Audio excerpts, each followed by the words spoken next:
Bangunan kos-kosan 2 lantai di kawasan Jalan Adiaksa 2 Banjarmasin Utara ini tampak miring setelah pondasi bangunan ada yang patah. Akibatnya sejumlah penghuni kos-kosan langsung keluar untuk menyelamatkan diri mereka.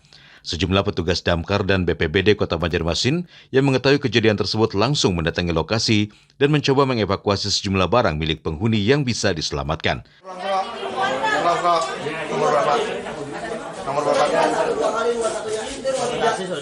Nomor 21. Salah satu penghuni kos sempat mendengar suara seperti barang jatuh. Selang beberapa jam bangunan langsung miring dan membuat panik penghuni kos. Sebenarnya tadi sih kurang tahu, jam 10 pulang kuliah langsung ada suara, dikiranya tadi itu kan ada yang jam 1 atau jatuh buah kelapa. Tapi pas jam setengah 12, jam 1 rasanya tadi itu langsung kejadian tersebut langsung ya terjadilah.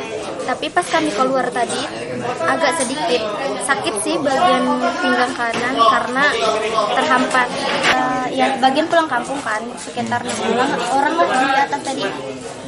Kalau 8, di atas 8, saya di bawah 8 juga.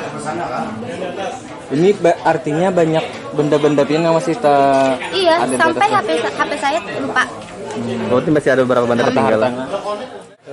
Kita tadi dapat laporan dari warga di Adiaksa 2 untuk membantu evakuasi barang-barang yang ada di kos-kosan di sini. Ya, kondisinya sekarang ini cukup mengkhawatirkan ya, karena sudah bangun 45 derajat itu. Jadi kita menggunakan alat-alat pengaman juga untuk melakukan evakuasi. Di antaranya untuk alat taktikal yang turun dengan tali dan menggunakan barang dengan tali menurunkan. Itu yang kami lakukan untuk saat ini. Sementara ada yang kamar-kamar yang masih berkunci, itu mungkin kita dobrak mungkin. Untuk korban itu tidak ada karena mungkin waktu bangunan itu sudah miring atau itu dan ada bunyi. Jadi warga yang atau anggota kos itu banyak yang keluar sudah mengamankan. Belum diketahui pasti penyebab ambruknya bangunan 2 lantai tersebut. Untuk sementara penghuni kos mengungsi ke tempat teman mereka dan tinggal di kos yang berada tak jauh dari lokasi kejadian. Dari Banjarmasin, Alif Hidayatullah, Kalsel 1net.